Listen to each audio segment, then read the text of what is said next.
President Trump's use of a rare wartime power facing a new legal test. The bad people that should have never been allowed into our country. ይሄ ለኤርትራውያንና ለኢትዮጵያውያን በጣም አስደንጋጭ ኒውስ ነው እውነትን ስለዚህ ኢትዮጵያውያን ኤርትራውያን ማንኛውንም አይነት ፎርም በሚሞሉበት ጊዜ እውነተኛ ፎርም መሙላታቸው ማረጋገጥ ያስፈልጋል እዚህ በፊት ከተናገር የሆነው ኢንኮንሲስተንሲ ካለ ለግሪን ካርዱም ችግር ስላለው ወደ ኢሚግሬሽን ኮርት ኔዳል ኖቲስ ቱ አፒል ይደርሰዋል ወደ ዲፖርቴሽን ውስጥ ይገባል ግሪን ካርድ ያላቸው ኢትዮጵያኖች በዚህ ወቅት ወደ ኢትዮጵያ ለመሄድ ምን ይመከራል ዲፖርቴሽን ኦርደር ያለባቸው ዲፖርቴሽን ፕሮሲዲንግ ውስጥ ያው እነሱ አሁን ኢንተርናሽናሊ አሜሪካውድ ትራቭል ባያደርጉ ይመከራል ግሪን ካርድ የስራ ፍቃድ ወይ የትምህርት ቪዛ ለማሳደስ ባውን ሰዓት ምን አይነት ሪስኮች አሏቸው ግሪን ካርድ ያላቸው ሰዎች በግሪን ካርዱ ዘመን አንዳንድ ችግሮች ያላቸው ከሆነ አሁን የሲቲዝንሺፕ አፕሊኬሽን ትንሽ ቢያዘገዩ ጥሩ ነው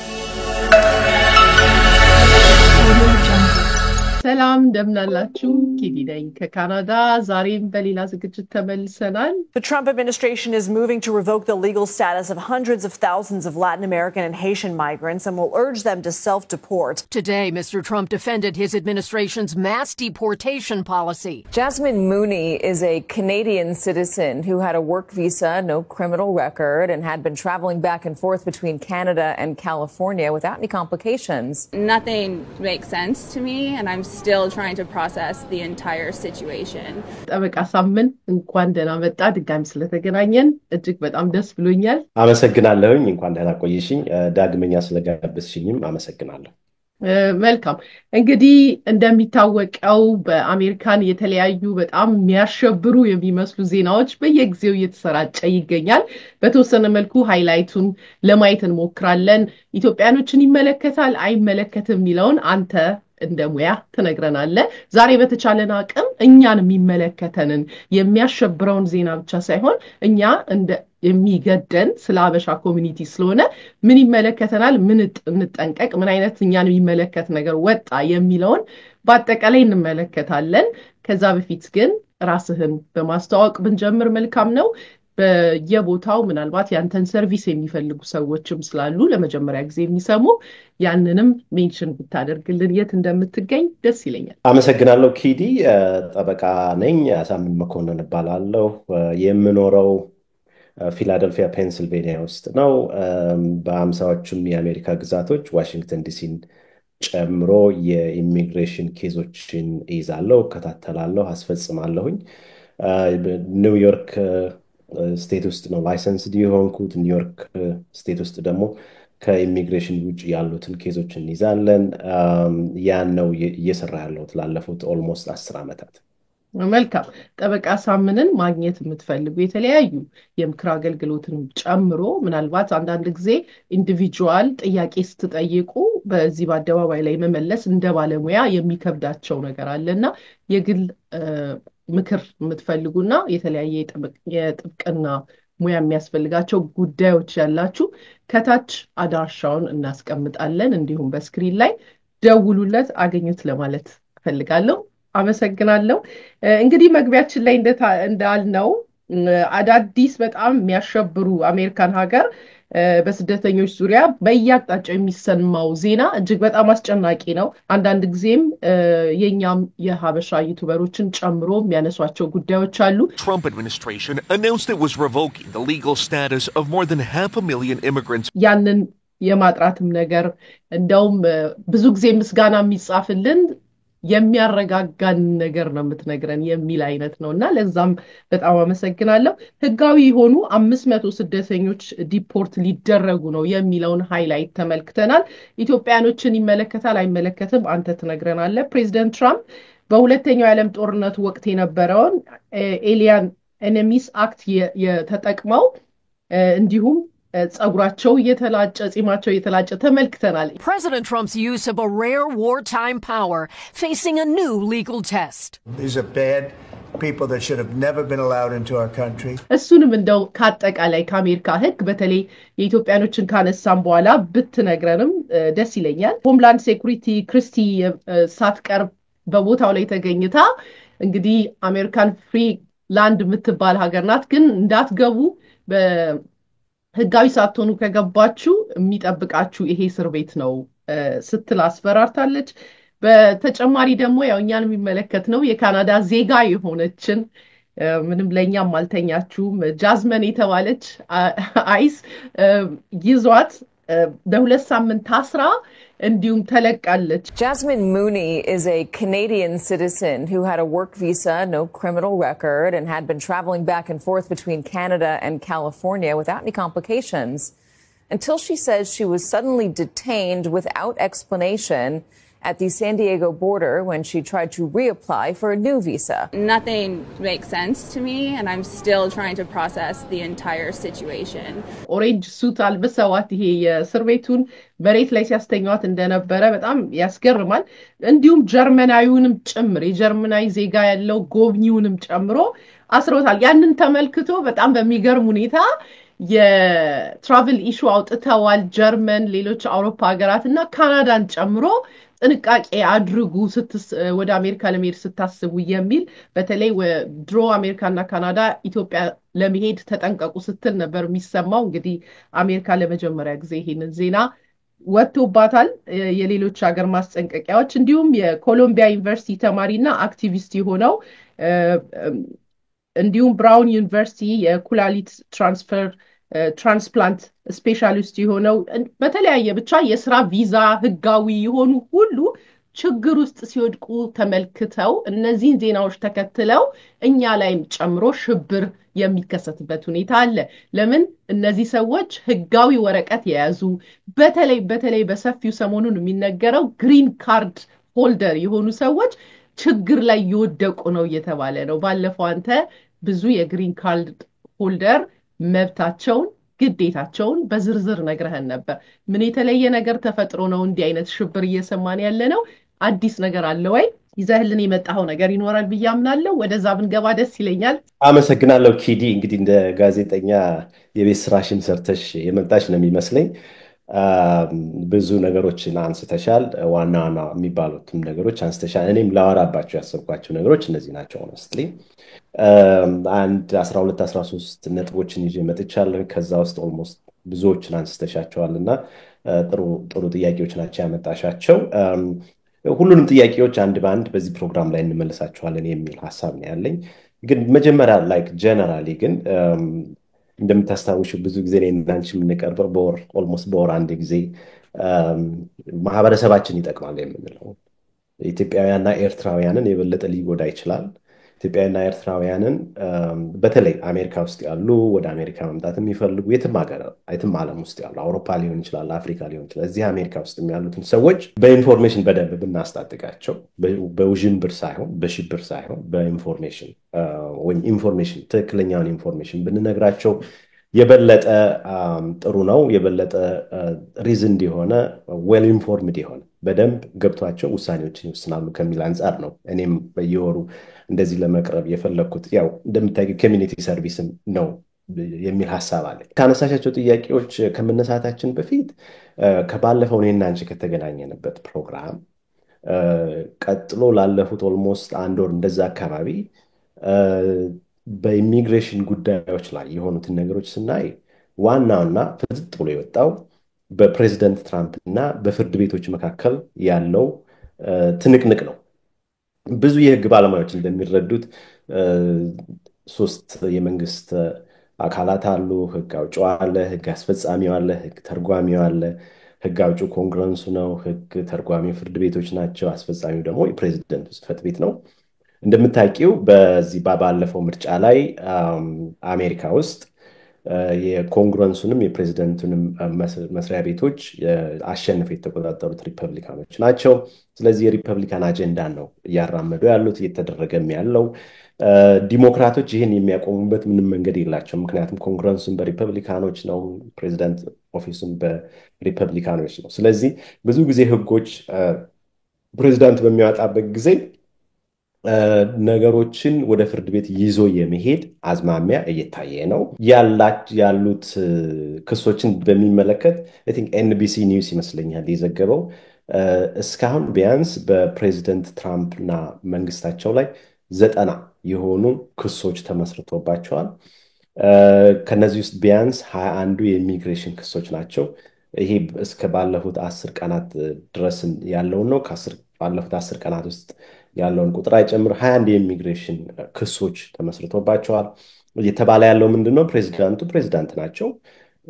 በህገ መንግስቱ መሰረት ፕሬዚዳንቱ ይህን ስልጣን አለው። ነገር ግን በህጎቹ እና በህገ መንግስቱ መሰረት ከተሰጠው ስልጣን በላይ እየሰራ ስለሆነ ይሄ የሚያወጣቸው ህጎች ሁሉ በፍርድ ቤት ውድቅ ይደረጉልን፣ ህገ መንግስታዊ ናቸው ተብለው ይታወጅልን የሚሉ ክሶች በተለያዩ ፍርድ ቤቶች በፌደራል ፍርድ ቤቶች እየቀረቡ ነው ያሉት። ፍርድ ቤቶችም ነገሮችን አይተው ክርክሮችን አይተው ቢያንስ በ37 ክሶች ላይ የፕሬዝደንቱ ህጎች ብሎክድ ተደርገዋል። በ37 ህጎች ላይ ፍርድ ቤቶች አይ ይሄ ስልጣን የለህም፣ ፕሬዝዳንቱን ይሄ ስልጣን የለህም፣ ይሄን ማድረግ አትችልም፣ ወይም ለሆነ ጊዜ ለ14 ቀን ሰስፔንድ ተደርገዋል። አንዳንዶቹ ውሳኔ ተወስኖባቸዋል ፕሬዝዳንቱ ስልጣን የለውም የሚል፣ አንዳንዶቹ ደግሞ ፕሬዝዳንቱ ስልጣን አለው የሚልም የተወሰኑም አሉ። አንዳንዶቹ ደግሞ በመጀመሪያ ደረጃ ፍርድ ቤት ላይ ክርክር ተደርጎባቸው የትራምፕ አድሚኒስትሬሽን በተለይ ነው ይሄን አትችልም ይሄን ማድረግ አትችልም የተባሉት ደግሞ ወደ ይግባኝ ፍርድ ቤት ሄደዋል። ይሄ ነው የመጀመሪያው ማየት ያለው። ስለዚህ ፍርድ ቤቶችና የፕሬዝዳንት መስሪያ ቤት በትክክል እየተፋጩ ወይም ደግሞ አንዱን ቼክ ኤንድ ባላንስ እያደረገው ያለበት ሁኔታ ነው ያየነው ባለፈው ኦልሞስት አንድ ወር። ሌላ ሁለተኛ ነጥብ ላነሳ የምፈልገው የዲፖርቴሽን ጉዳይና ይህ በሳውዘርን በሜክሲኮ ያለው ክሮሲንግ በሜክሲኮ በኩል ብዙ ጊዜ ሰዎች በሺዎች የሚቆጠሩ በየቀኑ የሚገቡበት ነበር በፕሬዚዳንት ባይደን ዘመን። ነገር ግን ያ ኦልሞስት ሙሉ በሙሉ በሚባል ሁኔታ አሁን በዚህ ሰዓት ቆሟል። እነዚህ ፕሬዚዳንት ትራምፕ አንድ ትልቁ ድል ተብሎ እየተነሳ ያለው ወንጀለኞች የሆኑ ወንጀለኞች ያልሆኑም እውነተኛ አሳይለም ኬዝ ያላቸውም የሌላቸውም በሜክሲኮ እያደረጉ ሀገራችንን ችግር ውስጥ ይፈጥሩብናል የሚሉት የፕሬዚዳንት ትራምፕና ደጋፊዎቻቸውን ጉዳይ በሚመለከት በፖለቲካ መጀመሪያው ነው ይሄ እናደርጋለን ብለው የሄዱበት ነው፣ አድርገውታል። በሆምላንድ ሴኪዩሪቲ ዌብሳይት መሰረት ባለፉት 15 ዓመታት በዚህን ያክል ቁጥር ሲቀንስ ይሄ የመጀመሪያ ነው የሚል ነው። በዚህ ላይ ፕሬዚዳንቱ አይ ቲንክ በምርጫ ጊዜ የተናገረውን ነገር ያሳካ ይመስለኛል። በሶስተኛ ደረጃ የተለያዩ ህጎችን እያወጡ ነው።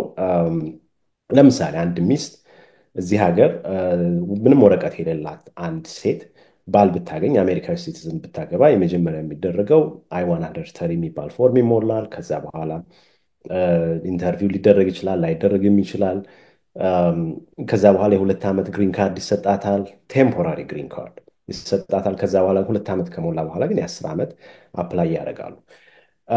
የ10 ዓመት አፕላይ በሚያደርጉበት ጊዜ እውነተኛ ጋብቻ አይደለም አንቀበለው የሚባል ከሆነ ከዚህ በፊት በባይደን መንግስት የነበረ ኦኬ ዲና ያርገናል፣ ስለዚህ ወደምትፈልጉበት ሂዱ ነበር። አሁን ግን በትራምፕ ዘመን በጋብቻ ምክንያት ግሪን ካርድ ለ10 ዓመት አፕላይ አድርገው የማይቀበሏቸው ከሆነ ወደ ፍርድ ቤት ቀጥታ እየመሯቸው ነው። ኖቲስ ቱ አፒር የሚባል አለ። ያን ወደ ፍርድ ቤት ወደ ኢሚግሬሽን ኮርት የሚሄዱ ሁለት ችግሮች አሉ። አንድ ወደ ዲፖርቴሽን ፕሮሲዲንግ እየሄዱ ነው ማለት ነው። በነ ባይደን ዘመን ወደ ዲፖርቴሽን ምንም አልነበረም። ከፍተኛ የሆነ ወንጀል የሰሩ ሰዎችን በሚመለከት ነበር ወደ ኢሚግሬሽን እንዲሄዱና ኖቲስ ቱ አፒር እንዲኖር የሚደረገው። አሁን ግን ሁሉም ዲና የተደረጉ ኬዞች ወደ ኢሚግሬሽን ኮርት እንዲሄዱ ኖቲስ ቱ አፒር እንዲሰጣቸውና ወደ ዲፖርቴሽን ፕሮሲዲንግ እንዲገቡ መደረጉ አንድ ትልቅ ምናልባትም ኢትዮጵያውያንን ሊነካ የሚችል ነገር ነው። ሁለት አድቫንቴጅ አለ ወደ ፍርድ ቤት መሄድ። ምናልባት USCIS የወሰነው ውሳኔ ኦፊሰሩ ስህተት ከሆነ በፍርድ ቤት ፊት በዳኛ ፊት ፎርማል በሆነ ሊቲጌሽን እውነቱን ማውጣት ይቻላል፣ ቻንስም ማግኘት ይቻላል። ሄዶ ከዳኛው ፊት የተከበረው ፍርድ ቤት ይሄ ችግር ኦፊሰሩ በደንብ የተረዳልኛል አይመስለኝም፣ ዶክመንቶችን አሟልቻለሁ፣ የተለያዩ ነገሮችን አይቻል፣ ግን ኦፊሰሩ አልተቀበለውም፣ ይሄን አይቶ ፍርድ ቤት ይወስንልኝ ብሎ ሊያመለክቱ ይችላሉ። ስለዚህ ኬዛቸው እንደገና ሪቪው መደረጉ እንደ አድቫንቴጅ ልንይዘው እንችላለን። ነገር ግን በኢሚግሬሽን ዳኛ ግን ተቀባይነት ከሌለ ወደ ዲፖርቴሽን መሄድ ደግሞ እሱ በጣም መጥፎ ነገር ነው የሚለው ነው። ሌላው ባለፉት ጥቂት ቀናቶች ያየን የትራምፕ አድሚኒስትሬሽን አንዳንድ ፎርሞችን ለጠበቆች እና ለህግ ባለሙያዎችም ለሚመለከታቸው ግሩፕስ ኦርጋናይዜሽንስ ሊሆን ይችላሉ ምንም ኖቲስ ሳይሰጥ ፎርሞችን እየቀየሩ ተቸግረን ነበረ። ለምሳሌ የግሪን ካርድ I-485 የሚባለው ፎርም ምንም ሳይነገረን በአንድ ቀን ውስጥ ከዛሬ ጀምሮ ይሄን አይነት ፎርም ብቻ ነው የምንቀበለው ሌላውን አንቀበልም ተብለን በቃ ወዝ ኬኦስ። ምክንያቱም ፎርሞችን ከ20-30 አካባቢ ገጽ ናቸው እነዚህ ፎርሞች። ያንን ከሞላን በኋላ ክላይንቶቻችንን ካናገርን በኋላ ሁሉን ነገር አያይዘን ሜል ልናደርግ ሬዲ ከሆነ በኋላ እንደገና ኮምፕሊትሊ ይቀይሩታል። ከዚህ በፊት የነበረው በባይደን አድሚኒስትሬሽን እና በሌሎች ፕሬዚዳንት የሪፐብሊካን ፕሬዚዳንቶችም የነበረው ምንድን ነው ቢያንስ ከ30 ቀን አካባቢ ኖቲስ ይሰጣሉ። ከዛሬ ጀምሮ ይሄን ፎርም ነው የምንጠቀመው ለሚቀጥሉት ግን ግሬስ ፔሪድ ይሄ ይኖራል ብለው ይነግሩናል። ቶሎ እንዘጋጃለን። ስለዚህ ሳይታሰብ ምንም ኖቲስ ሳይሰጥ ፎርም የመቀየር ጉዞ እያየን ነው። ግን ይሄ በፍርድ ቤቶች እየታገደ ያለበት ሁኔታ ነው ያለው። ይሄ ምናልባት ይሄ ምንም ላይመስል ይችላል አንድ ኢትዮጵያውያንና ኤርትራውያን ሲሰሙት። ነገር ግን ለምሳሌ ሌጋል ስታተሷ እስከዛሬ የሆነች ሴት ኦኬ ከትናንት ወዳ በፕራዮሪቲ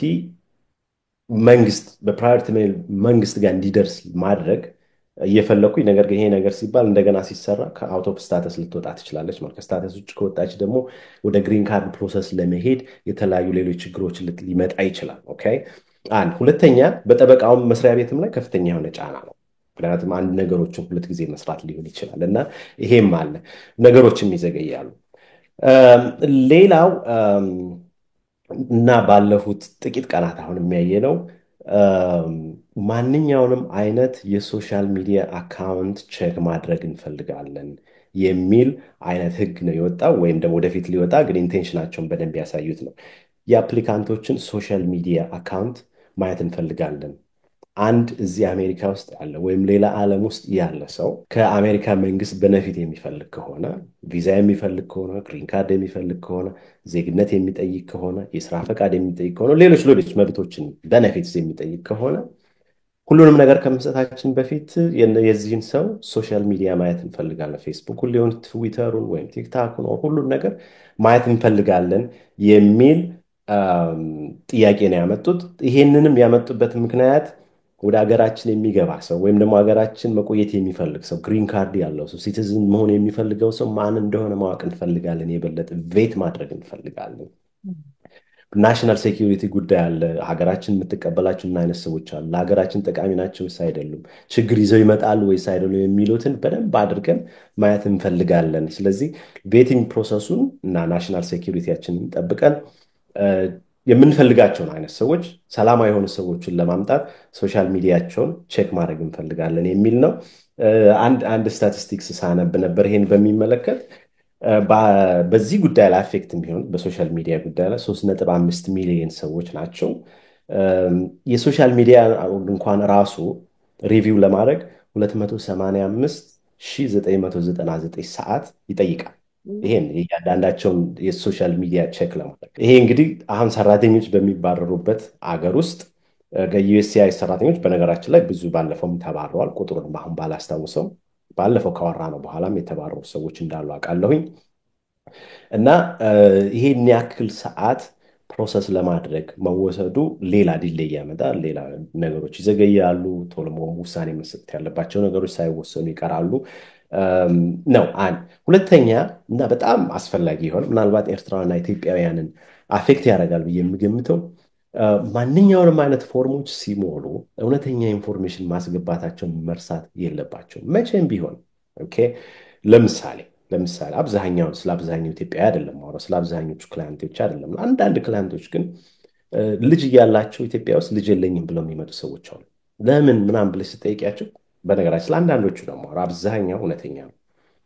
ለምን ብለሽ ስጠይቃቸው ኖ ልጅ አለኝ ብል ኦር ባል አለኝ ብል ኦር ትዳር አለኝ ብል ቪዛውን አይሰጡኝም ይከለክሉኛል ብዬ ማን ነው እንደዚህ ያለሽ ከኔ የሚባለው ሰው። ብዙ ችግሮች አሉ። እንደዚህ አይነት ችግሮች የሚመጡት መቼ መሰለሽ ኬዲ፣ ልጅ ሴት እዚህ ከመጣች በኋላ ግሪን ካርዷን ካገኘች በኋላ ልጇ ጋር መኖር ትፈልጋለች አይደል? ልጇ ጋር መኖር ስትፈልግ ከዛ በኋላ የልጇን I1 አንደርተሪ ልጄን አምጡልኝ ብሎ ሲሞላ እነሱ ሄደው ሲስተሙ ሲገቡ ልጅ የለኝም ብላለች፣ እዚህ ግን ልጅ አለኝ ብላለች። ስለዚህ አሁን የሚነሳው ጥያቄ ምንድን ነው? ሴትዮ እዚህ ሀገር ስትመጣ ዋሽታን ነበረ። በመዋሸታችን ምክንያት ልጇን ማምጣት አይደለም፣ እሷ ራሱ በውሸት ነው የግሪን ካርዱን ያገኘችው። ስለዚህ ግሪን ካርዷን መቀማት አለብን፣ ሪቮክ ማድረግ አለ፣ ወደ ዲፖርቴሽን መውሰድ አለብን የሚባል ነገር አሁን በተደጋጋሚ እየመጣ ነው። ይሄ ችግር እየመጣ ያለው ባለፉት በተለይ ፕሬዚደንት ትራምፕ ወደ ስልጣን ከመጣ በኋላ በሲቲዝንሺፕ አፕሊኬሽን ጊዜ ነው። አንድ ሰው እዚህ አሜሪካን ሀገር አሜሪካዊ ባል ወይም ሚስት ካለው 3 ዓመት መቆየት አለበት ወይም ደግሞ ሲንግል ከሆነ ግሪን ካርዱን ለ5 ዓመት ከያዘ የዜግነት አቤቱታውን ማቅረብ ይችላል። የዜግነት አቤቱታ በሚቀርብበት ጊዜ ግን ዩኤስሲአይኤስ የሚያደርገው ምንድን ነው? ከመጀመሪያው ጀምሮ ይሄ ያመለከተው ሰው ያደረጋቸውን የመለሳቸውን መልሶች ሁሉ ኮምፕሊትሊ ሪቪው ነው የሚያደርጉት። በደንብ አድርገው ነው ሪቪው የሚያደርጉት።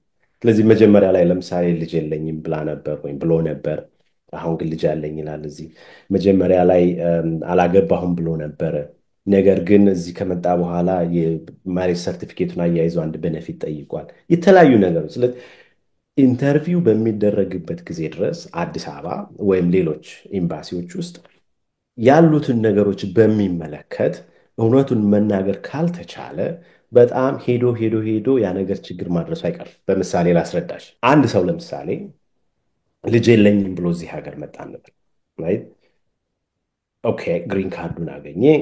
ላለፉት 5 ዓመታት እየሰራ ነበር። ከፈለገም 10 ዓመት በቃ ኢትዮጵያን ናሽናሊቲን ወይም ዜግነቴን አልቀይርም ብሎ ግን የሆነ ቀን ብንን ብሎ ኖ አሁን ሲቲዝን መሆን እፈልጋለሁ ቢል ከዛ በኋላ አፕላይ ያደረገን ነው። ግሪን ካርዱን ላለፉት 10 ዓመት 15 ዓመት ይዞታል። ችግር የለውም። የስራ ፈቃድ አለው። በየጊዜው የስራ ፈቃዱን የግሪን ካርዱን በየጊዜው በየ10 ዓመቱ እያሳደሰ ይኖራል።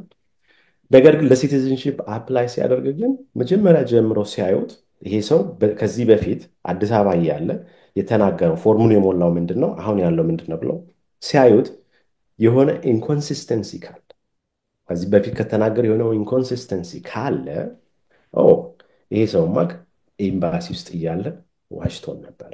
ስለዚህ 20 ዓመት ብቻ አይደለም 30 ዓመትም ግሪን ካርዱን ቢይዘውም መጀመሪያውኑ ግሪን ካርዱን ማግኘት አልነበረበትም። ስለዚህ ዋሽቶናል። ስለዚህ የሲቲዝንሺፕ አፕሊኬሽን ብቻ አይደለም ካንስል የምናደርግ ለግሪን ካርዱም ችግር ስላለው ወደ ኢሚግሬሽን ኮርት እንሄዳለን። ኖቲስ ቱ አፕ ይደርሰዋል፣ ወደ ዲፖርቴሽን ውስጥ ይገባል። ስለዚህ ኢትዮጵያውያን፣ ኤርትራውያን፣ ሌላ ዓለም የሚኖሩ ሰዎች ማንኛውንም አይነት ፎርም በሚሞሉበት ጊዜ እውነተኛ ፎርም መሙላታቸው ማረጋገጥ ያስፈልጋል። እናት እንደዚህ ብላ በመምጣቷ ላለፉት 10 ዓመታት እዚህ ሀገር ያለ ልጇ እየኖረች ነው። አንዳንድ ጊዜ ሳወራት ምንድን ነው ስላት እኔ አሜሪካ ባልመጣ ይሻለኝ ነበር፣ ልጄን አላሳደግኩት፣ ከልጄ ጋር አልኖርኩኝ፣ ወይ ኢትዮጵያ ተመልሼ አልኩኝ፣ ወይ ልጄን እዚህ ማምጣት አልቻልኩም ብለው የሚቸገሩ ሰዎች አሉ።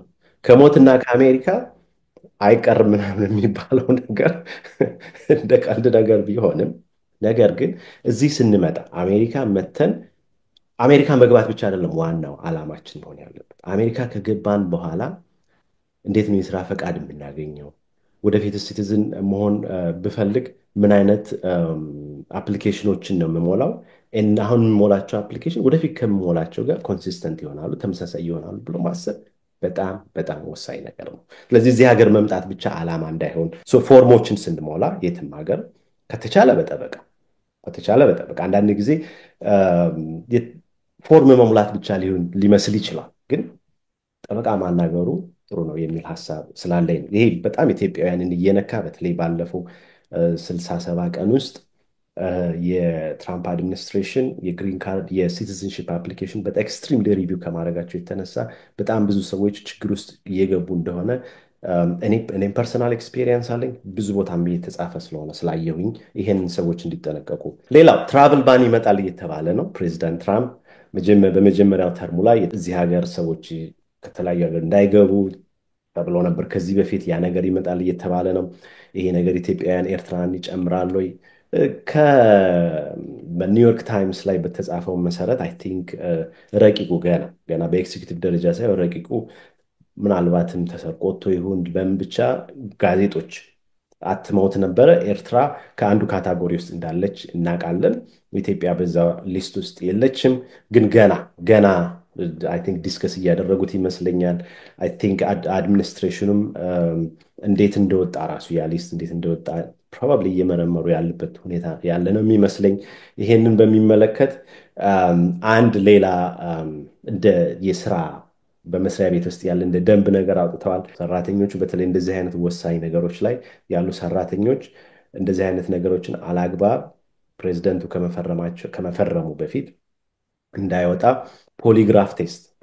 ፖሊግራፍ ቴስት ዋሽተናል አልዋሸንም የሚል ቴስት እንዲወስዱ እያደረጓቸው ነው። ይሄም ኤንቢሲ ኒውስ ላይ የተዘገበ ነው። ሌላው በተለይ ኢትዮጵያውያንን አሁን በጣም እየነካ እና ኤርትራውያን እየነካ ያለው በአሳይለም እና በሬፊውጂ እዚህ አሜሪካ ውስጥ የገቡ ሰዎችን ግሪን ካርድ በሚመለከቱ። ለምሳሌ አንድ ሰው አሜሪካ ውስጥ መጣ፣ እዚህ ሀገር አሳይለም ጠየቀ፣ ኢትዮጵያዊ ነው እንበል። አሳይለም ከጠየቀ በኋላ አሳይለሙ እንግዲህ የሚዘገይበት ጊዜ አለ። አንዳንድ ጊዜ 2016 2017 አፕላይ ያደረጉ እስከዛሬ ያልተጠሩ አሉ። አንዳንዶቹ ደግሞ በትራምፕ ዘመን በተለይ እዚህ በገቡ በአንድ ወር በሁለት ወር ውስጥ የተወሰነላቸዋል። ኤኒዌይስ የጠበቁትም ያልጠበቁትም ነገር ግን አሳይለማችሁን ተቀብለነዋል፣ ጥገኝነት ጥያቄያችሁን ተቀብለነዋል ከተባለ በኋላ ለአንድ ዓመት ከቆዩ በኋላ ግሪን ካርድ አፕላይ ማድረግ ይችላሉ። ነገር ግን አሁንም የትራምፕ አድሚኒስትሬሽን በቀደም ያወጣው ህግ በተለይ ኢትዮጵያውያንን በጣም ይነካል ብዬ እና ኤርትራውያን ይነካል ብዬ የምገምተው አሁንም አሳይለማቸው ወይም ሪፊውጂ ስታተሳቸው ግራንትድ የሆኑ ሰዎች አሜሪካ ውስጥ ግሪን ካርድ ቢያመለክቱም ለጊዜው ለነሱ ግሪን ካርድ አንሰጥም፣ ሰስፔንድ እናደርጋለን የሚል ውሳኔ የሚል ህግ ነው ከዩኤስሲአይኤስ የወጣው። በማርች 25 2025 ላይ 107,800 የአሳይለም መብት የተሰጣቸው እና የሪፊውጂ መብት የተሰጣቸው ከኦክቶበር 2023 እስከ ሴፕቴምበር 2024 ግሪን ካርድ አመልክተዋል። 107,800 ናቸው። መንግስት ግን እያለ ያለው ምንድነው? የትራምፕ መንግስት ኖ እነዚህ ሰዎች አሁንም እንደገና ቬት እናደርጋቸዋል፣ እንደገና እነማን እንደሆኑ ማጣራት እንፈልጋለን። እንግዲህ አንድ ሰው የአሳይለም የሚያገኘው የጥገኝነት ጥያቄውን የሚያገኘው ብዙ ከታየ በኋላ ነው። ባክግራውንዱ ቼክ ተደርጎ ወንጀል የሰራ ሰው ነው ወይስ አይደለም፣ እዚህ ሀገር እንዴት መጣ፣ ከተቻለ ኢትዮጵያ ወይም ኤርትራ ያለውን ባክግራውንድ በማወቅ ነው። ምክንያቱም አፊዳቪቱ ላይ የሚጻፍ ነገር ነው። ግን ስቲል ይሄን በቂ አይደለም ብለው ነው እያመኑ ያሉ። ይሄ ለኤርትራውያንና ለኢትዮጵያውያን በጣም አስደንጋጭ ኒውስ ነው። እውነትን በአሳይለም ህግ መሰረት ወይ ደግሞ የአሳይለም ህጉና ፕራክቲሱን ስናይ ኢትዮጵያና ኤርትራውያን ብዙ አሳይለም አሜሪካ ውስጥ ከሚያገኙ አገራት ውስጥ ነው የሚመደቡት። በተለይ ኢትዮጵያ በጣም ቶፕ አሳይለም ለኢትዮጵያውያን የሚሰጥበት ኦፖርቹኒቲ በጣም ብዙ ነው። በሌላ አነጋገር ኢትዮጵያውያን አሳይለም አሜሪካን ሀገር ቢጠይቁ የማግኘት ፕሮባቢሊቲያቸው ከፍ ያለ ነው ከኢትዮጵያ ፖለቲካ አንጻር ከታየ እና ያላቸው ባክግራውንድ አንጻር። ይሄ በስታቲስቲክስ ነው የማወራው፣ ዝም ብዬ አይደለም የማወራው። እና ኢትዮጵያ ቶፕ አሳይለም ከሚሰጥባት ሀገሮች ውስጥ አንዷ ነው። ያ ማለት ከዚህ 107,800 በዚህም ጊዜ ከኦክቶበር 2023 እስከ ሴፕቴምበር 2024 ፋይል ያደረጉት ኢትዮጵያውያን ኤርትራውያን ቁጥራቸው ስንት ነው የሚለውን በዚህ ስታቲስቲክስ ማግኘት አንችልም። ነገር ግን እገምታለሁ ብዙ ኢትዮጵያውያን እንዳሉ፣ ብዙ ኤርትራውያን እንዳሉ ግን እርግጠኛ ነኝ፣ እገምታለሁ እዚህ ውስጥ። ስለዚህ እነሱም በሚመለከት ግሪን ካርድ አሁን እንዳያገኙ ሰስፔንድ መደረጉን ይህን አንደርስታንድ እንዲያደርጉ ነው። ኦፍኮርስ አስደንጋጭ ነው፣ አሳዛኝ ነው። ግን የመንግስት ምንድነው የሚለው ፍሮድ ሊኖር ይችላል፣ ናሽናል ሴኪሪቲ ችግር ሊኖር ይችላል። ስለዚህ እነሱን ማጣራት እንፈልጋለን፣ ቬት እናደርጋለን ተብሏል። ለጊዜው ሰስፔንድ ተደርጓል ተብሏል። መቼ ነው ይሄ ሰስፔንሽን የሚነሳውና ወደ ግሪን ካርድ ፕሮሰስ የመኖሪያ ፈቃድ የሚያገኙት የሚለውን አብረን የምናየው ነው የሚሆነው። ይሄ አንዱ ትልቁ ሰሞኑን አስደንጋጭ የሆኑ የሰማነው ነገር ነው። ወደ ሌላው ሳትሄድ ምናልባት እዚህ ጋር ጥያቄ የፈጠረብኝ ነገር የተቀበሏቸው ናቸው። ኦልሬዲ ፕሮሰሳቸው ታይቶ ሁሉ ነገር ተቀባይነት አግኝተው ግሪን ካርዳቸውን በመጠበቅ ላይ ያሉትን ነው እንዲህ ውሳኔ የተላለፈው። እርግጥ ነው እጅግ በጣም አስደንጋጭ ዜና ነው፣ ያሳዝናልም። ምን ያህል አንዳንዱ ምን ያህል ገንዘብ እንደሚወስድ ምን ያህል ጊዜ እንደሚወስድ የሚታወቅ ነው። እድሜም የሚፈጅ ጉዳይ እንደሆነ እናውቃለን። ነገር ግን የኔ ጥያቄ አንዳንድ ጊዜ በጋብቻም በተለያየም ነገር ደግሞ የግሪን ካርድ አፕሩቭ ተደርገው የሚመጡ አሉ ወደ አሜሪካ። እነሱንስ ይመለከታል? እነሱን አይመለከትም። ይሄ አሁን እስካሁን ሳወራው የነበረው ነገር አሳይለም ወይም ሬፊውጂ ፕሮቴክሽን ግራንትድ የሆኑትን በሚመለከት ነው እንጂ የጋብቻ ጉዳዮችን ይሄ የሚመለከት አይደለም። የጋብቻ ጉዳዮችን በጋብቻ ግሪን ካርድ ወይም ደግሞ የመኖሪያ ፈቃድ አፕሊኬሽኖቹ እነሱ ከዚህ ጋር የሚገናኝ ነገር ሰስፔንድ የሚሆን ነገር አይደለም። ባል ሚስት ባሉን እዚህ ሀገር ማምጣት ይችላሉ። ዩኤስሲአይኤስ የኤምባሲ ኦፊሰሩ እስካመነበት ድረስ የእውነተኛ ጋብቻ ነው እስካል ድረስ ማለት ነው። ግን ይሄ ሰስፔንሽኑ የግሪን ካርድ ፕሮሰስ ለጊዜው አንሰጥም የተባሉት ግን የጥገኝነት ጥያቄ አሳይለም የጠየቁ ወይም በሬፊውጂ እዚህ ሀገር መጥተው አንድ ዓመት እንደዛ አካባቢ የጠበቁና ለግሪን ካርድ አፕሊኬሽን ያስገቡትን ብቻ በሚመለከት ለምሳሌ የአሜሪካንን ስለማላቅ ነው። በካናዳ ግን በስፖንሰር በተለያየ መንገድ ግሪን ካርድ ኦልሬዲ አፕሩቭ ተደርገው የሚመጡ አሉ ወደ ካናዳ። እናንተ ጋርስ እንዲህ አይነት ፕሮሰስ ካለ እነሱንስ ይመለከታል? ሪፊውጂዎችን በሚመለከት ሪፊውጂ ማለት እንግዲህ የሪፊውጂና አሳይለም ልዩነት ምንድን ነው? አሳይለም ሰውየው እዚህ ሀገር በተለያዩ በሌሎች ቪዛ ካታጎሪዎች መጥቶ እዚህ የጥገኝነት ጥያቄ ሲጠይቅ ነው። ሪፊውጂ ማለት ደግሞ ሁሉንም ጥያቄዎች የጠየቀው የጥገኝነቱን የሆኑንም ጥያቄ ጠየቀው ከአሜሪካ ውጭ ሆኖ ነው። ኦኬ።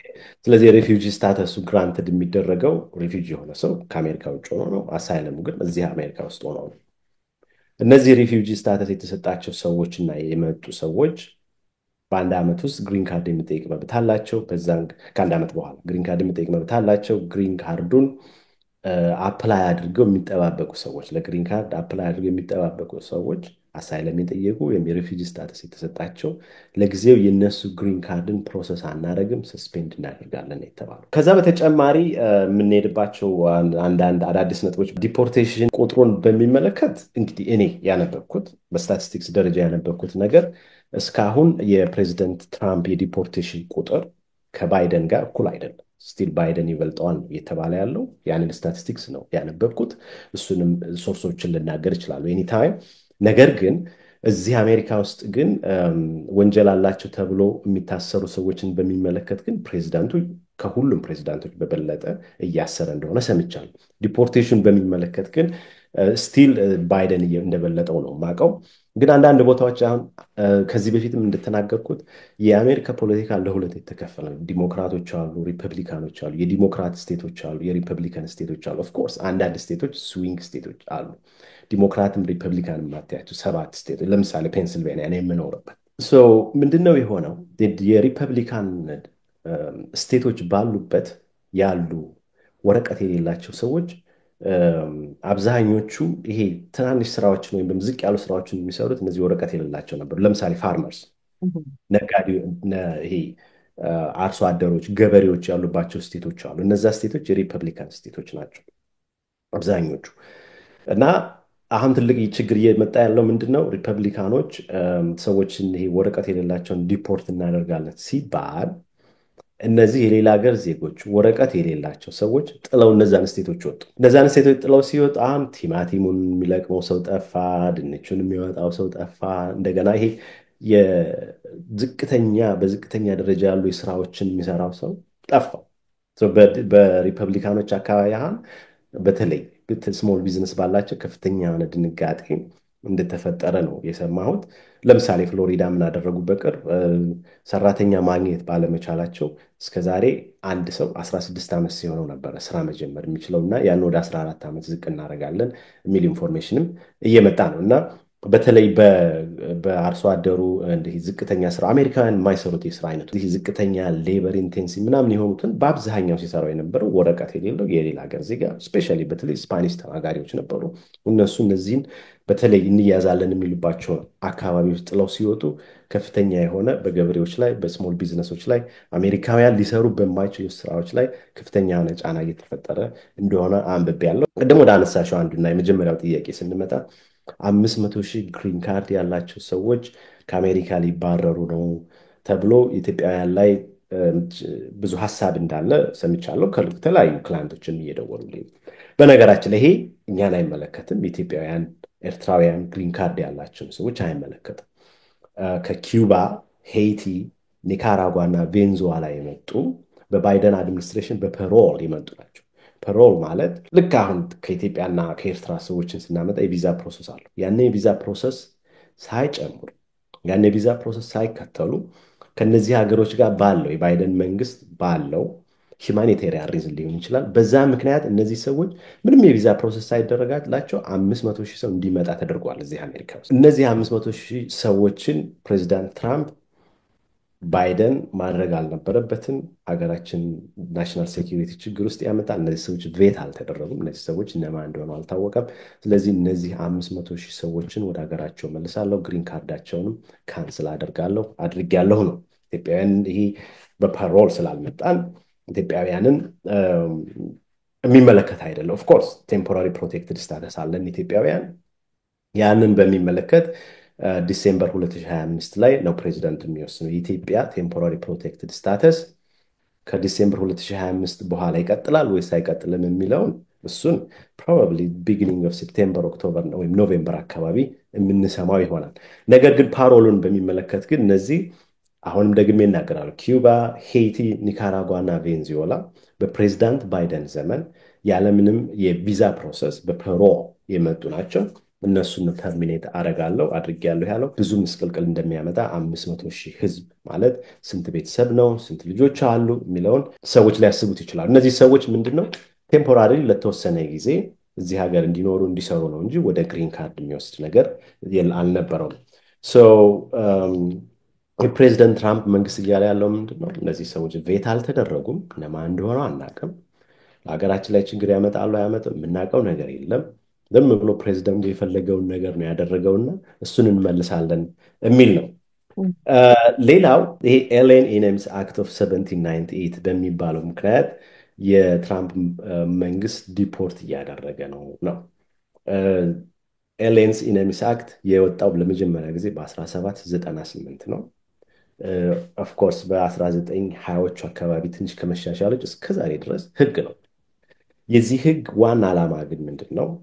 የአሜሪካ መንግስት ከአንድ ሀገር ጋር ምናልባት ጦርነት ውስጥ ቢገባ ወይም ከዛ መንግስት ጋር ኢነሚ ቢሆን ወይም ደግሞ በጠላትነት የሚታይ ቢሆን በጠላትነት የሚታይበት አገር ዜጎች አሜሪካ ውስጥ የሚኖሩ ከሆነ እነዛን ዜጎች ዲፖርት ማድረጊያ መብት ለፕሬዚዳንቱ የሚሰጥ ህግ ነው።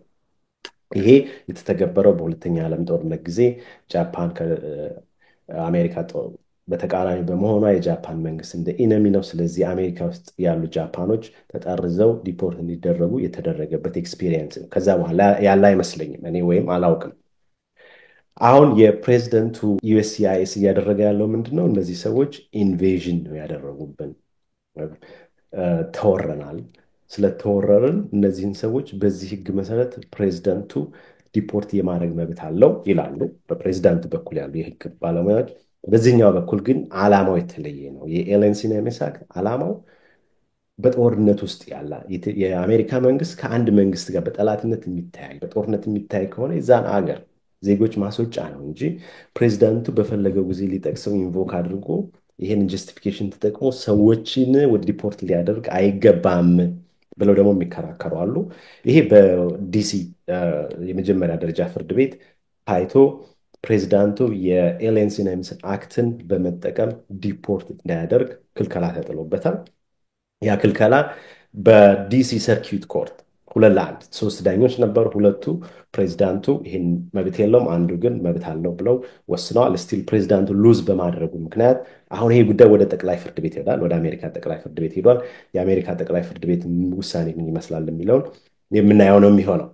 ስለዚህ አሁን ባለው ሁኔታ ዛሬ የምናወራው ማርች 28 2025 ነው። አሁን ባለው ሁኔታ የፕሬዚደንት ትራምፕ መንግስት የኤሊየንስ ኢነሚስ አክት ኦፍ 1798 በመጠቀም ሰዎችን ዲፖርት እንዳያደርግ ተከልክሏል። እሱም በዚህ ጉዳይ ላይ ዲፖርት እያደረጉ አይደለም አሁን ባለው ሁኔታ። ኦፍኮርስ የዲሲ የመጀመሪያ ደረጃ ፍርድ ቤቱ ውሳኔ ከሰጠ በኋላ 2-3 አውሮፕላኖች ተነስተው እነዚህን ዲፖርት የሚደረጉ ሰዎችን ይዘው ሄደዋል። ስለዚህ የፍርድ ቤቱን ትዕዛዝ የፕሬዚደንት ትራምፕ አላከበረም፣ ፍርድ ቤቱ የሰጠውን ትዕዛዝ ሽሯል ምናምን የሚባሉ ክርክሮች ነበሩ። የፕሬዚደንት ትራምፕ መንግስት ደግሞ አንድ አውሮፕላን ከተነሳ በኋላ ኢንተርናሽናል ጁሪስዲክሽን ውስጥ ከገባ በኋላ አንተ ዳኛው የምትናገረውን ነገር ስልጣን የለህም ማስፈጸም አንችልም የሚል ክርክር እንዳለ ነው። ዞሮ ዞሮ ግን እነዚህ 2-3-4 አውሮፕላኖች ሄደው ዲፖርት ተደርገዋል። ከዛ በኋላ ግን በዚህ ህግ መሰረት ዲፖርት እያደረጉ አይደለም። አሁን ጠቅላይ ፍርድ ቤት ውስጥ ነው ያለው። ጠቅላይ ፍርድ ቤት ውስጥ ያለውን ነገር እናያለን። ሌላው እና አይ ቲንክ የመጨረሻ ማንሳት የምፈልገው በዛሬ ጉዳይ ቅድም ስታነሽ እንደነበረው የፍልስጤሙ ተማሪ የኮሎምቢያ ዩኒቨርሲቲ ተማሪ የሐማስ ደጋፊ ነው፣ ስለዚህ ኤፍ1 ግሪን ካርዱን እንቀማለን የሚሉ ያንን ተከትሎ የመጣ የስቱደንት ቪዛ ኤፍ1 እና ለቴሮሪስቶች አክቲቪስት መሆኑን በሚመለከት ያየናቸው ሰጣ ገባዎች ናቸው። ትናንትና የአሜሪካ የውጭ ጉዳይ ሚኒስትር ማርኮ ሩቢዮ እንደተናገረው እስካሁን የ300 ተማሪዎችን ቪዛ ሪቮክ አድርገናል፣ ወስደናል፣ ካንስል አድርገናል የሚል ነገር አለ። ምንድን ነው ይሄን ማሰብ ያስፈልጋል፣ ይሄን መነጋገር ያስፈልጋል። ኢትዮጵያውያንንም ይነካል ባይነኝ። ይሄ በኤፍ1 በስቱደንት ቪዛ የመጣ ሰው ሊሆን ይችላል። አሁን ግሪን ካርድ ያለው ሰው ሊሆን ይችላል፣ ወይም ሲቲዝን የሆነ ሰው ሊሆን ይችላል። እነዚህ አሜሪካ ውስጥ ያሉ ኢትዮጵያውያን በምንም አይነት ስታተስ ውስጥ ያሉ ኢትዮጵያውያን ራሳቸውን አሸባሪ ከሚባሉ ድርጅቶች እንዳይገናኙ መደረግ አለበት። ይሄ መታሰብ አለበት። ኤፍ1 በነገራችን ላይ ቪዛ ማግኘት መብት አይደለም። የአሜሪካ መንግስት ከፈለገ ነው የሚሰጠን፣ ከፈለገ አይሰጠን። ኢቭን ግሪን ካርድን ማግኘት እንደ መብት ይሄ መብቴ ነው ምናምን ብለን ልንመጣበት ኦፍኮርስ የመብት ጉዳዮች አሉ፣ ግን በአብዛኛው መብትም ላይሆን ይችላል። ሲቲዝንሽፕም እንደዛ ነው፣ መብትም ላይሆን ይችላል። ብዙ ጊዜ ፕሪቪሌጅ ነው ነገር፣ የመብት ጉዳይ ሳይሆን የፕሪቪሌጅ ጉዳይ ነው። በአብዛኛው በዩኤስሲአይኤስ የምናመለክታቸው በነፊቶች እንትን የሚል መብቴ ነው አሳይለም የመጠየቅ ልንል አንችልም አንዳንዴ። እነዚህ ተማሪዎች ሊሆኑ ይችላሉ፣ ግሪን ካርድ ያላቸው ሊሆኑ ይችላሉ፣ ሲቲዝን የሆኑ ሰዎች ይችላሉ። የአሜሪካ መንግስት በዩኤስሲአይኤስ ህጎች መሰረት የአሜሪካ መንግስት በተለይ ከቴሮሪዝም በኋላ በተለይም ደግሞ ከ9/11 በኒውዮርክ ላይ በዚህ በዋሽንግተን በፔንሲልቬኒያ ከሆነው ጊዜ በኋላ ቴሮሪዝም ሲባል ያስደነግጣቸዋል። በዚህ ምክንያት በቀላሉ ሊባል በሚችል መልኩ አንድ ተማሪ ኤፍ1 ቪዛውን ሊያጣ ይችላል፣ ግሪን ካርዳቸውን ሊያጡ ይችላሉ፣ ኢቨን ሲቲዝንሽፓቸውን ሊያጡ ይችላሉ። ስለዚህ ኢትዮጵያውያን፣ ኤርትራውያን በዚህ ጉዳይ ላይ ራሳቸውን መጠንቀቅ አለባቸው። ቴሮሪዝምን በሚመለከተው አሸባሪነትን መርዳት፣ የአሸባሪነትን ፕሮሞት ማድረግ፣ እንደዚህ አይነት ነገሮች በአሜሪካ ህግ መሰረት ያሉትን መብቶች ሊያስነጥቁ የሚችሉ ናቸው። ይህን አንደርስታንድ መደረግ አለብን። ሁላችንም አንደርስታንድ ማድረግ አለብን። ይሄንን ከተናገርኩ በኋላ የኮሎምቢያ ዩኒቨርሲቲ ተማሪው አይ ቲንክ የፍልስጤም እና የሌላ የኮሎምቢያ አገር ዜጋ ይመስለኛል፣ ግን በእስራኤልና በሐማስ ጦርነት ጊዜ አሜሪካ ውስጥ ያሉ የዩኒቨርሲቲ ተማሪዎች እስራኤልን የሚቃወም ሐማስን የሚደግፍ ወይም ደግሞ የፍልስጤም ችግር የሚደግፍ ሰልፎች፣ ኦርጋናይዜሽኖች ኦልሞስት በየኮሌጅ በሚባል ደረጃ በባይደን ዘመን ነበረ። ይሄ ልጅ የሐማስን ጉዳይ በኮሎምቢያ ዩኒቨርሲቲ ሲያቀነቅን የነበረ ነው። ስለዚህ በፕሬዚደንት ትራምፕ አድሚኒስትሬሽን መሰረት ቴሮሪስት የሆኑ ኦርጋናይዜሽኖችን አላማ ፕሮሞት ማድረግ ራሱ ግሪን ካርድ ሊያስነጥቅ ይችላል፣ የስቱደንት ቪዛንም ሊያስነጥቅ ይችላል፣ እንዳውም ሄዶ የዜግነትንም ጉዳይ ሊያስነጥቅ ይችላል። ስለዚህ እንነጥቃለን ነው። ነገር ግን ፍርድ ቤት ቀርቧል። ልጁ ፍርድ ቤት ክርክር ላይ እንዳለ ነው የማውቀው። ግን ትናንትና በሰማሁት መሰረት ማርኮ ሩቢዮ በተናገሩት መሰረት 300 ስቱደንት ቪዛ ያላቸው ልጆች ወስደንባቸዋል፣ ካንስል አድርገናል፣ ወደ ሀገራቸው ዲፖርት እናደርጋለን እየተባለ ከዚህ ምን እንማራለን? አሁን ደጋግሜ የምናገረው ከዚህ በፊትም እንደተናገርኩት ግሪን ካርድ ያለውም ሰው ይሁን ቪዛ ያለውም ሰው ይሁን ማንኛውም የቪዛ አይነት ያለውም ሰው ይሁን ስም የሆነ ሰው ቢሆን ወንጀልና ወንጀል ነክ የሆኑ ጉዳዮች ላይ በተለይም ደግሞ እንደ ቴሮሪዝም አይነቶች ላይ ራስን ተሳትፎ ማድረግ በጣም ከባድ ነው። መብትንም ሊያስነጥቅ ይችላል። ክርክርም ይዞ ቢቀር በጣም አስቸጋሪ ነው የሚሆነው የሚል ሀሳብ ነው ያለኝ። መልካም፣ እጅግ በጣም አመሰግናለሁ አሳመን። እዚህ ላይ በጣም አንድ ሶሻል ሚዲያ ላይ ላነሳኸው ነገር ከዚህ በፊት የሶሻል ሚዲያን በተመለከተ ባለሙያ አቅርቤ አንድ ደጋግሞ የነገረን ነገር ነበር። ዛሬ ይህንን ካንተ ከጠበቃው ደግሞ ስንሰማ በጣም ሁለተኛ እንደ አለርት እንደ ማስጠንቀቂያ ነገር ነው የማየው።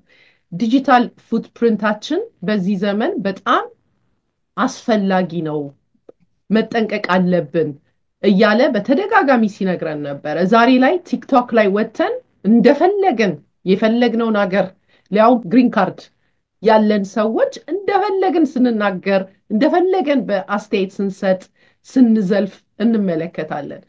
እሱንም ጥንቃቄ እንድናደርግ አንድ ማስተዋል የተሰጠን ይመስለኛል። ሌላው ደግሞ ከአነሳህልን ማንሳት የምፈልገው እውነተኛ ነገርን ተናገሩ ባልከው ላይ ነው። እውነተኛ ነገርን ተናገሩ ሲባል አንዳንዴ የእውነት ነገሮችንም ተናግረን የምንረሳባቸው ነገሮች አሉ።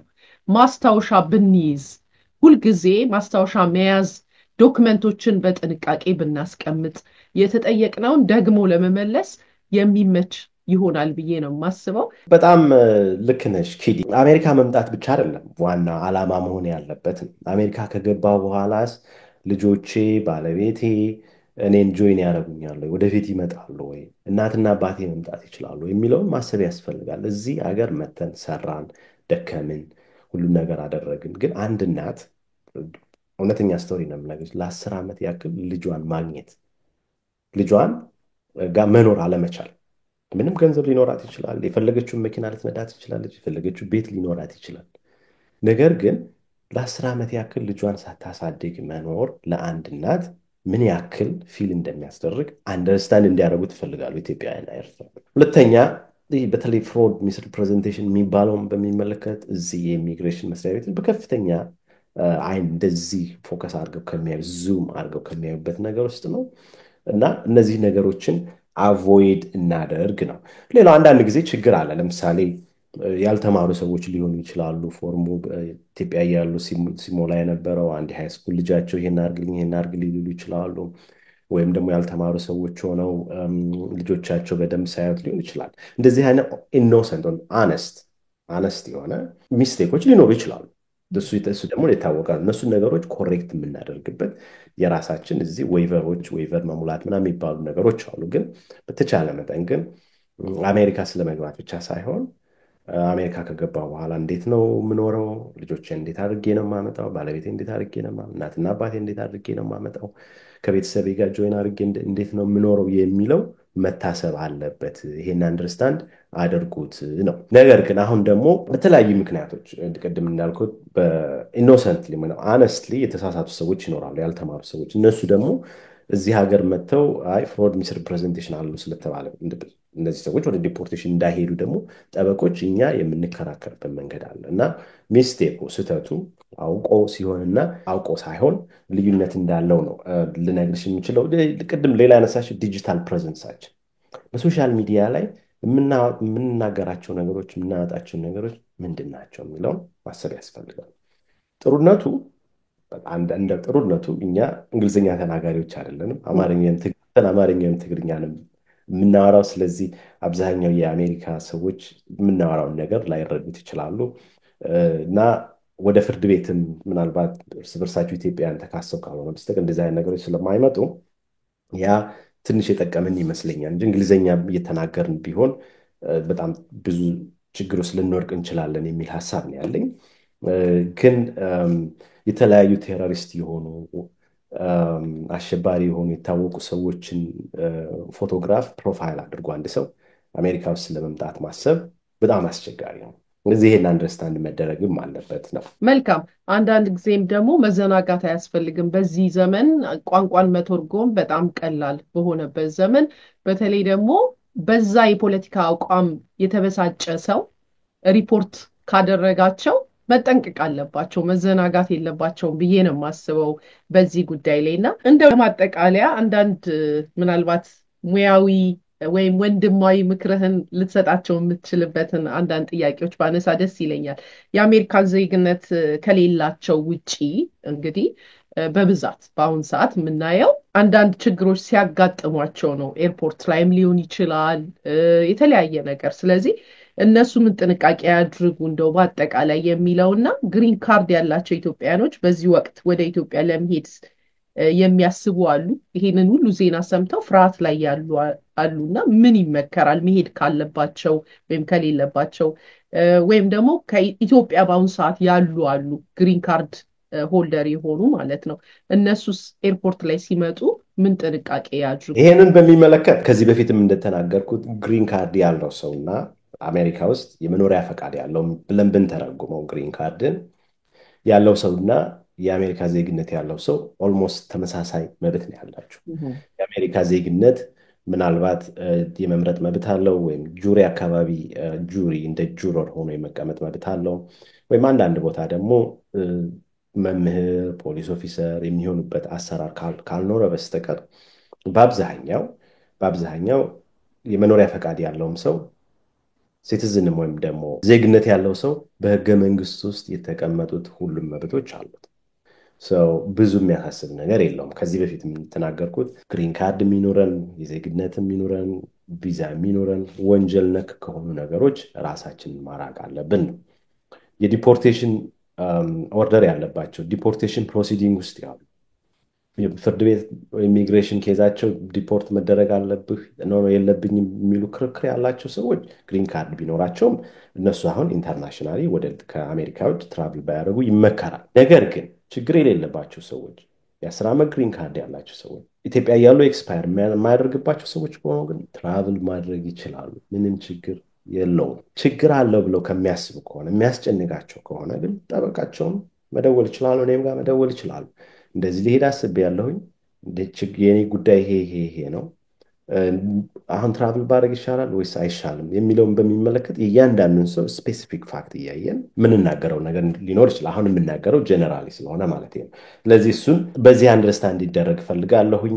አሁን ሰስፔንድ የተደረገ የግሪን ካርድ ፕሮሰስን በሚመለከት ከአሳይለም እና ከሬፊጂ ፕሮቴክሽን በስተቀር ኢትዮጵያን የሚመለከት በአጠቃላይ በግሪን ካርድ ሆልደሮች ላይ የሚመለከት የወጣ ነገር የለም። ወደፊትም ይወጣል ብዬ አልገምትም። ምናልባት ኤርፖርት ላይ ችግር የሚመጣ ከሆነ ከዚህ በፊትም እንዳልነው ማንኛውንም አይነት መብት ግሪን ካርድ ያላቸው ሰዎች ህገ መንግስታዊ መብት ስላላቸው ዝም ማለት መብት አላቸው፣ አልፈርም ማለት መብት አላቸው፣ ጠበቃዬን የማናገር መብት አለኝ ማለት ይችላሉ፣ መብቶች አላቸው። ስለዚህ ያንን እንዲሉ በተቻለ መጠን ወደ ውጭ የሚሄዱ ሰዎች፣ ወደ ሌላ ሀገር የሚሄዱ ሰዎች ብንመለስ ችግር ሊፈጥርብን ይችላል ብለው የሚያስቡ ከሆነ ጠበቃ አናግረው G28 የሚባል ፎርም አለ፣ የጠበቃና የደንበኛ ግንኙነትን የሚያሳይ እሱን ፎርም ሞልተው ይዘው መሄድ ይችላሉ። ግን ብዙ ችግር ይኖራል ብዬ አልገምትም። ነገር ግን ግሪን ካርድ ያለው ሰውም ቢሆን ሲቲዝን የሆነም ሰው ቢሆን ከሌላ ሀገር ወደ አሜሪካ ሲመለስ ጥያቄ መጠየቁ ላይ የት ነበርክ፣ ምን ልትሰራ ነው ሄድከው፣ ሌሎች ነገሮች የተጠየቁትን ብቻ ይመልሱ። ብቻ ማብራራት አላስፈላጊ የሆኑ ሌሎች ኢንፎርሜሽን መስጠት አያስፈልግም። የት ነው ሄድከው፣ ኢትዮጵያ ለምንድን ነው ሄድከው፣ ቤተሰቦችን ልጠይቅ ዛሴ አይ ከዚህ ከ20 ዓመት በኋላ ለመጀመሪያ ጊዜ ነው ሄድኩት ምናምን እንዲህ አያስፈልግም። የተጠየቀውን ጥያቄ ብቻ መመለስ ያስፈልጋል። ሌሎች አላስፈላጊ ነገሮችን መናገር ኦፊሰሩ ሌላ ጥያቄ እንዲያመጣ መጋበስ ስለሆነ ማለት ነው። ይሄን ነው ልናገር የምችለው። እስካሁን ባለው ሁኔታ ባለፉት ጃንዋሪ 20 እስከ ማርች 28 ድረስ የነበሩት ጉዳዮች ኢትዮጵያውያን በሚመለከት አለፍ እያልን እያቀረብን ነው። እውነተኛ የሆኑት የትኞቹ ናቸው አይደሉም የሚሉትን እያቀረብን ነው። የፕሬዚዳንቱ ጉዳይን በሚመለከት ፕሬዚዳንቱ የትኛውን ስልጣን ማድረግ ይችላል፣ የትኛውን አይችልም የሚለውን ሁለቱንም ሳይድ እየተናገርን ያለ ነው። ይህን በመናገራችን ፕሬዚዳንት ትራምፕን የመረጡ ሰዎች ለማሳቀቅ ወይም ስህተት አለባችሁም ለማለት አይደለም። እንደ ህግ ባለሙያ ግን ኢትዮጵያውያንና ኤርትራውያንን ይጠቅማል፣ ይጎዳል፣ እዚህ ላይ ተጠንቀቁ፣ ይሄ ችግር የለውም የሚሉትን ለመናገር እንደ ኮሚኒቲ ሰርቪስ ለማድረግ ነው። ግሪን ካርድ፣ የስራ ፍቃድ ወይም የትምህርት ቪዛ የተለያዩ ለማሳደስ በአሁኑ ሰዓት ምን አይነት ሪስኮች አሏቸው? ግሪን ካርድን በሚመለከት የ2 ዓመት የተሰጣቸው ካሉ ያንን ወደ ፐርማነንት ግሪን ካርድ ለመሄድ የባልና የሚስት ጉዳይ ነው። ቅድም ያነሳሁት ነው። ዶክመንት መያዝ አለባቸው፣ ጠበቃቸውን ማናገር አለባቸው። በባልና በሚስት መካከል እውነተኛ ጋብቻ አለው ወይስ የለም የሚሉ ዶክመንቶችን መያዝ አለባቸው። ጆይንት የሆነ ታክስ አላቸው፣ የአብረው ታክስ ሞልተዋል ወይ፣ ያላቸው መኪና ቤት በሁለቱም ስም ነው ወይ፣ ኢንሹራንሳቸው በሁለቱም ስም ነው፣ ሄልዝ ኢንሹራንሳቸው በሁለቱም ስም፣ ፎቶግራፎች አላቸው ወይ፣ እንደ ባልና እንደ ሚስት ይኖራሉ ወይ፣ ጆይንት የሆነ ባንክ አካውንት አላቸው ወይስ የላቸው የሚሉትን እነዚህ አይነት ዶክመንቶችን ባልና ሚስት በሚመለከት መያዝ አለባቸው። የሌላው ግሪን ካርድን በሚመለከት ግን በየ10 ዓመቱ የማሳደስ ግዴታ አለ እዚህ ሀገር። በየ10 ዓመቱ ግሪን ካርዱን ማሳደስ ያስፈልጋል፣ ግዴታም ነው።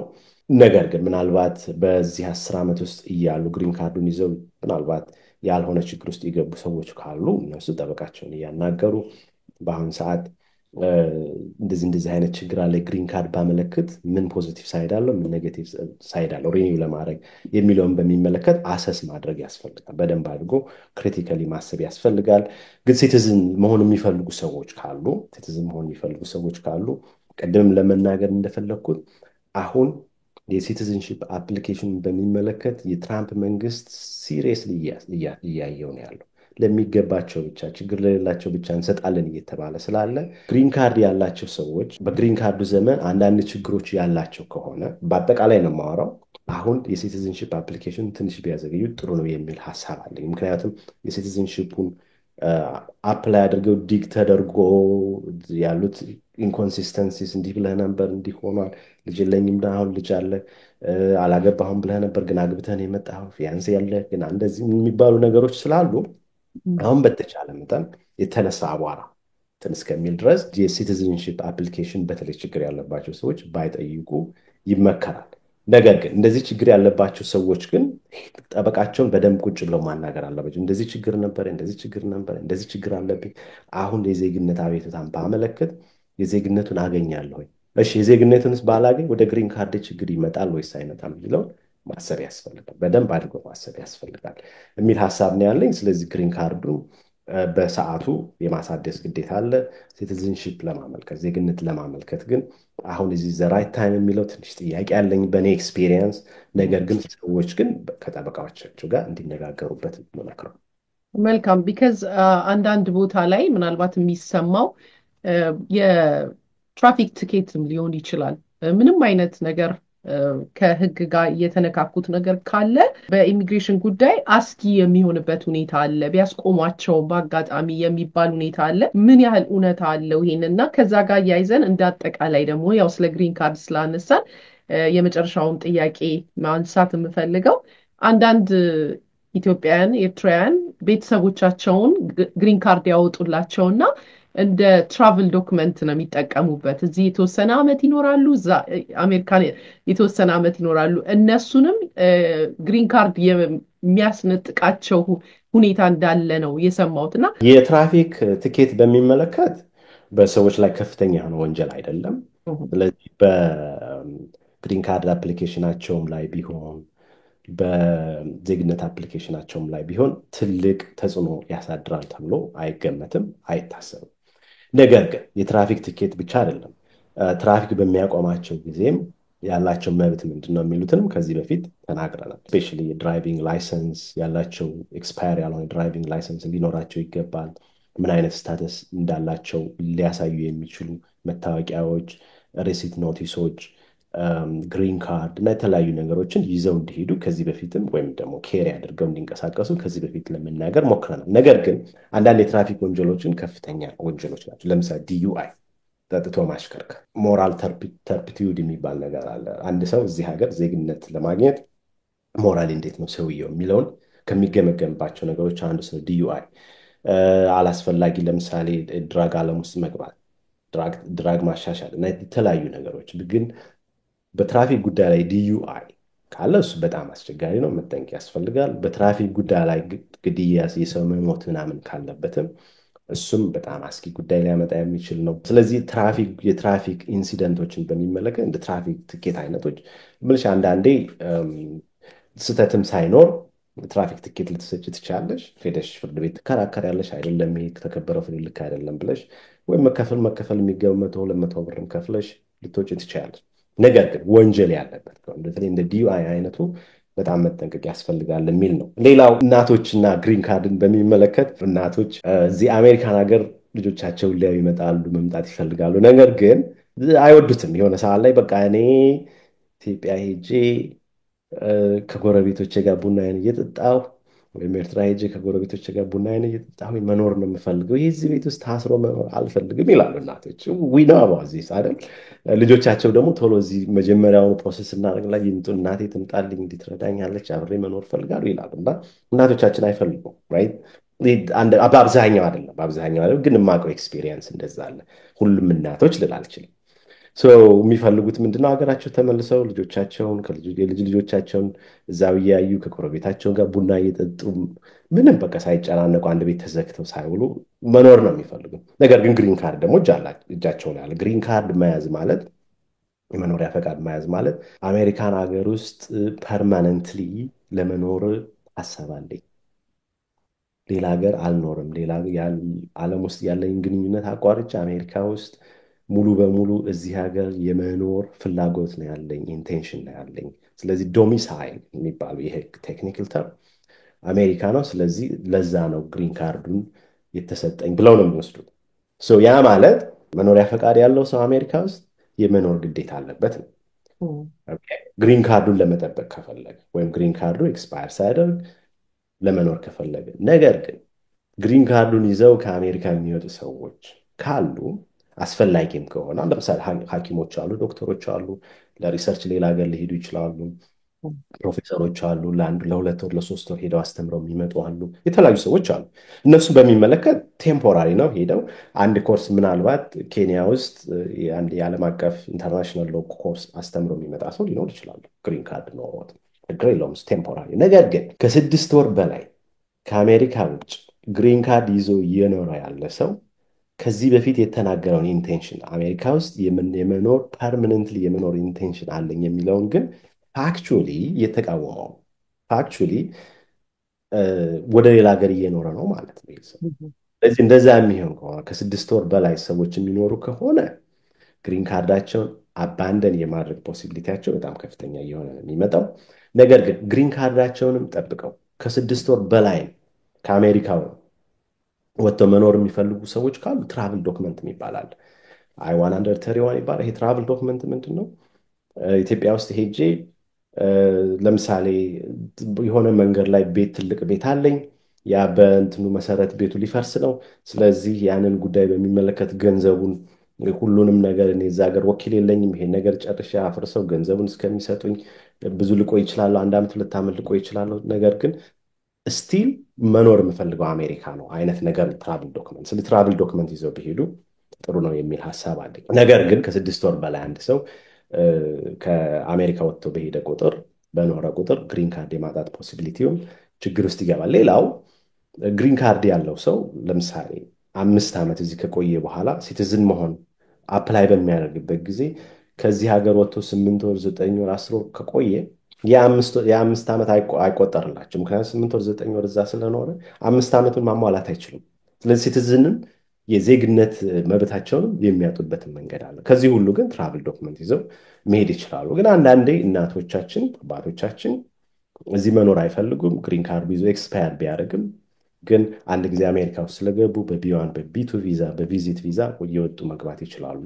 በአብዛኛው ሁልጊዜ ላይሆን ይችላል እና ግሪን ካርዱን ወይም ደግሞ የመኖሪያ ፈቃዱ ቫሊድ ነው እንዲቀጥል እናቶቻችን አባቶቻችን ወይም ደግሞ ወጣቶችን ሊሆኑ ይችላሉ፣ ቢዝነስ ያላቸው ሊሆኑ ይችላል። ኢትዮጵያ ውስጥ ቢዝነስ ኖሯቸው በቃ ግሪን ካርድ ማግኘት የሚፈልጉ ግን በሁለቱ መካከል ተወጥረው ያሉ ሊሆኑ ይችላል። ኢትዮጵያ ብኖር ቢዝነስ እንሰራለሁ፣ እዚህ ብኖር ደግሞ ግሪን ካርድ ይናጣል ምናምን የሚሉ ሰዎች ካሉ ከሁለት አንዱ መምረጥ ያስፈልጋል። ስለዚህ ግሪን ካርድ ማግኘት የመኖሪያ ፈቃድ ማግኘት የሚያመጣቸው ግዴታዎች አሉ። አሜሪካ ውስጥ የመኖር ግዴታን ያመጣል። ኦፍኮርስ አንዳንዴ ዘመድ ለመጠየቅ የሞተ ሰውን ለመቅበር ወይም እንደዚህ ቤቴ ሊፈርስብኝ ነው የሚሉ ሰዎች የሚሄዱበት ለትንሽ ጊዜ ያክል በተለይ ከ6 ወር በተለይ ብዙ ጊዜ በህግ ባይቀመጥም ከ3 ወር በላይ ባቆዩ ላለሁኝ እንግዲህ ፐርሰናል ኦፒኒየን ነው። ሌሎች ሰዎች ሊቃወሙ ይችላሉ፣ ጠበቆችን ሊቃወሙ ይችላሉ።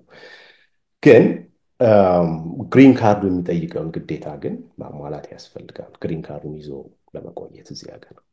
መልካም፣ በጣም አመሰግናለሁ። ሰፋ አድርገን ያብራራልን። ምናልባት ሲቲዝን ያላቸው ሰዎች ደግሞ ጥያቄ ፈጥሮባቸው ቅር እንዳይላቸው ሲቲዝንስ ሆነው አንዳንድ ጊዜ ፎር ጉድ ብለው የሚገቡ አሉ። ግን የአሜሪካ ዜግነትን ይዘው ነው ግዴታ አለባቸው በአመት የመመለስ ታክሲ ማሰራት ምናልባት ሰፊ ካልሆነ ምንም ግዴታ ያለባቸው ከ30 ዓመት በኋላ መመለስ ይችላሉ። ችግር የለው። ሲቲዝን የሆኑ ሰዎች ኤኒታይም ኢትዮጵያ ውስጥ ኖረው ኤኒታይም መመለስ ይችላሉ። በጣም ደስ ይላል። እንደ ማጠቃለያ ግን እንደ መሰነባበቻ አንተም አንድ እንድትለው የምፈልገው ብዙ ጊዜ በተደጋጋሚ የምትናገረው ነገር አለ። ይሄ ትራምፕ አድሚኒስትሬሽን ሰው ላይ ፍርሃት በመልቀቅ ነው የሚሰራው ብዙ ጊዜ። ያም ደግሞ አንዳንዴ ይሰራለት ይመስላል። እውነት ለመናገር አንዳንድ ሰዎች ራሳቸውን ሰልፍ ዲፖርት የሚባል ነገር ራሳቸውን ሁሉ ገና ለገና በቃ በራሳችሁን ዲፖርት ካደረጋችሁ የመግባት ቻንስ ይኖራችኋል በሚለው ራሳቸው ጥለው እስከሚወጡ ድረስም የደረሱበት ሁኔታ አለ። ነገር ግን ፋክቱን ስታሳየን ደግሞ አንተ የስ ከማንም ፕሬዚደንት በላይ ማሰር ችሏል። ዲፖርት ማድረግ ግን አልቻለም። ቢካዝ ዲፖርት ለማድረግ ፕሮሰስ ስላለው ነው። ፕሮሰሱን ደግሞ የሚያደርጉትን ሰዎች እያባረረ ነው። በተቃራኒው ነው እየተሰራ ያለው። ስለዚህ ግራ የገባው ነገር ነው እና ላለመታሰር ዲቴይንድ እና መቼም እስር ይለያያል ትላላችሁ እናንተ ባለሙያዎች። ስር ለወንጀለኛ ነው፣ ያኛው ግን ወንጀለኛ ሳይሆን ይመስለኛል። እንጠንቀቅ እንዳንታሰር እንጂ ይሄ ቀን ያልፋል የሚል አይነት ምክር ትሰጠን ነበር። እንደማጠቃለያ ምናልባት ብዙ ጊዜ የምትመክረን ነገሮችም አሉ። ሰው እንዲረጋጋ አዲስ ዜናዎች በወጡ ቁጥር ብሬኪንግ በተባለ ቁጥር እንዳይደነግጡ ለማሰነባበቻ ያስለመድከንን ምክር ኦኬ ኪዲ ምንድን ነው? አንዳንድ ጊዜ የህግ ባለሙያ ሆነሽ ሚዲያ ላይ ስትቀርቢ ተመልካቾችም ሁለት ነገር ማየት ያለባቸው ይመስለኛል። ያሳምን የፖለቲካል ሀሳቡ ምንድን ነው የሚለውን ከኔ ጋር ሊለያዩ ይችላሉ። ችግር የለብንም። የህጉን ጉዳይ በሚመለከት ግን ህግ ነው፣ ሊሰሙ ይገባል ነው። ይሄ ፊር ቤዝድ የሚለው እኔ በፍርሃት ላይ የተመሰረተ የኢሚግሬሽን ኢንፎርስመንት ነው የሚለው የግል ሐሳቤ የፖለቲካ ሐሳቤ ነው። አንዳንድ ሰዎች ምናልባት የህግ ባለሙያዎች ብዙ የህግ ባለሙያዎች ነው ፌር ቤዝድ አይደለም ሊሉ ይችላሉ። የራሴ የፐርሰናል አስተያየት ከህጉ ጋር እንትን እንዳይል ችግር ውስጥ እንትን ምንድነው ሰዎች ኮንፊውዝ እንዳያደርጉት ስለምፈልግ ምክንያቱም ሁሉም ሰው የፖለቲካ ሐሳብ የመያዝ መብት አለው። ያ ነው። ይሄን ያልኩበት ምክንያት ዝም ብዬ ካየር ላይ ያመጣሁት አይደለም። ምናልባት የዩኤስሲአይኤስ ወይም ዲፓርትመንት ሆምላንድ ሴኪዩሪቲ ሴክሬታሪዋን ካየሽ ፋክስ ኒውስ ላይ ወጣ እንደዚህ የምታደርገው ዊል ዲፖርት ዩ ነው ማስታወቂያው ዊል ዲፖርት ዩ ነው እንድናደርጋቸዋልና ፍርሃት እንዳለ ምንም ጥርጥር የለውም። ፋክቹዋል ነው። ሌሎች ሰዎች የለም ሊሉ ይችላሉ።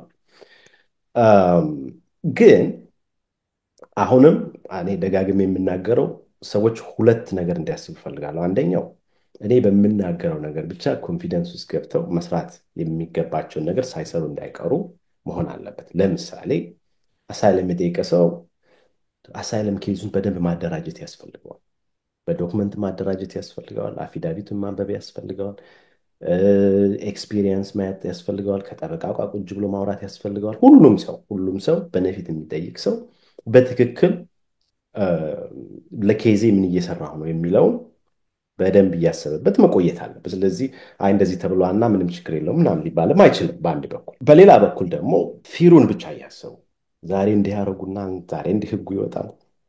የወጣውን ህግ እንኳን በትክክል ለህብረተሰባችን ትራንስሌት አድርጎ ማድረስ የማይችል ሮንግ የሆኑ ኢንፎርሜሽን ሰዎች ከሚቀበለውን ሰው ደግሞ ማሰብ ያስፈልጋል። የህግ ባለሙያ የሆንበት ምክንያት አለ። ህግ የኖረበት ምክንያት አለ። ፍርድ ቤቶች የኖሩበት ምክንያት አለ።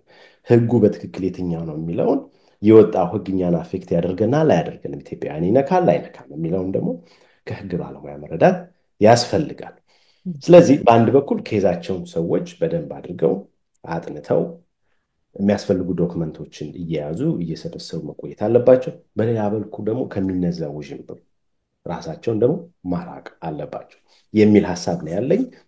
በተቻለ መጠን በተለያየ ጊዜ ኢትዮጵያና ኤርትራውያን ሊነካ የሚችል ነገሮች ጉዳዮች ላይ እነሱን እየያዝን ፎከስ እያደረግን ለህብረተሰባችን ለማሳወቅ እንጥራለን። ያው እንደምታውቂው የቲክታክ ሰው እንዳንሆን በየጊዜው በየደቂቃው እንዳንመጣም እያሰብን ነገር ግን አስፈላጊ ናቸው። ይሄ መሰማት አለበት።